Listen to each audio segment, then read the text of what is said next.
വിഴിഞ്ഞം അന്താരാഷ്ട്ര തുറമുഖം പ്രധാനമന്ത്രി നരേന്ദ്രമോദി രാജ്യത്തിന് സമർപ്പിച്ചു. വിഴിഞ്ഞം തുറമുഖത്ത് നടന്ന പ്രൗഢഗംഭീരമായ ചടങ്ങിലാണ് പ്രധാനമന്ത്രി നരേന്ദ്രമോദി പദ്ധതി കമ്മീഷൻ ചെയ്തത്. മലയാളത്തിലാണ് പ്രധാനമന്ത്രി സംസാരിച്ചത്. പദ്ധതിയുടെ നേട്ടങ്ങളും സാധ്യതകളും ഉയർത്തിക്കാട്ടിയാണ് പ്രധാനമന്ത്രി സംസാരിച്ചത്. ഇനി രാജ്യത്തിന്റെ പണം രാജ്യത്തിനാണെന്നും പണം രാജ്യത്തിന് പുറത്തേക്ക് ഒഴുകില്ലെന്നും പറഞ്ഞ പ്രധാനമന്ത്രി കേരളത്തിനും രാജ്യത്തിനും പുതിയ സാമ്പത്തിക സ്ഥിരത നൽകുമെന്നും വ്യക്തമാക്കി.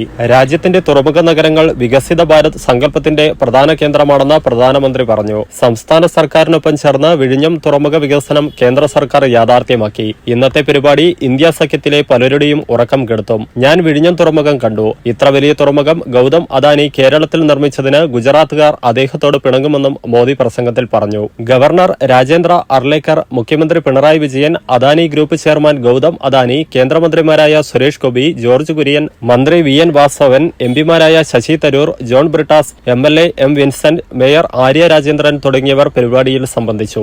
രാവിലെ ഹെലികോപ്റ്റർ മാർഗം തുറമുഖത്തെത്തിയ പ്രധാനമന്ത്രി പദ്ധതി പ്രദേശം നടന്നു കണ്ട ശേഷമാണ് വേദിയിലേക്ക് എത്തിയത്. ഇവിടെ വെച്ച് വേദിയിലുണ്ടായിരുന്ന മന്ത്രിമാരെയും എംപിമാരെയും എംഎൽഎമാരെയും കണ്ട അദ്ദേഹം സദസ്സിനെ അഭിവാദ്യം ചെയ്തു. ആർപ്പു വിളിച്ചാണ് സദസ്സിലുണ്ടായിരുന്ന ബിജെപി പ്രവർത്തകർ അദ്ദേഹത്തെ സ്വീകരിച്ചത്. പിന്നീട് അദാനി ഗ്രൂപ്പ് ചെയർമാൻ ഗൗതം അദാനി നേരിട്ട് പ്രധാനമന്ത്രിയെ പൊന്നാടയണിയിച്ചു.